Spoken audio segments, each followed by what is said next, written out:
Nous, les gnous ambitieux, les gnous aventureux, nous les gnous arrogants de la fière avant-garde, nous courions sans arrêt vers plus de courses encore, de plus profondes rivières, de plus lointaines chaleurs, repoussant sans repos l'issue pourtant fatale, parce qu'elle était telle, ou pour qu'elle le devint, et de plus en plus vite.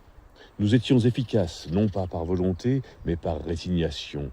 Conscients chacun d'une part infime du phénomène, nous n'avions pas de choix à faire quant à lui, et c'était faire erreur sûrement d'y réfléchir et de le mettre en doute, comme je faisais sans cesse malgré moi, malgré tout, dans ma rumination exagérément lente et tournée, maladive. Tais-toi donc, me disais-je, et cours un peu plus vite, laisse ça derrière et cours. Mais les mots revenaient comme l'oubli aussitôt, et tant mieux. Je laissais courir l'autre en dessous, et sans moi, je ne sais s'il aurait tenu bon aussi inutilement, sans ma petite chanson dans son oreille de gnou pour lui faire aimer ça, pour lui faire croire que la course n'avait pas de but et n'aurait pas de fin.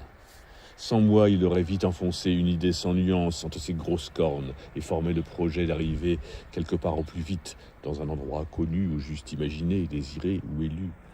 Et cette pensée de cornes, fixe et lourde dans le crâne, n'aurait jamais poussé nos corps comme cette fuite, comme cet abandon ivre à l'incompréhensible, notre renoncement, la pensée légère, souple et rythmée de l'oreille.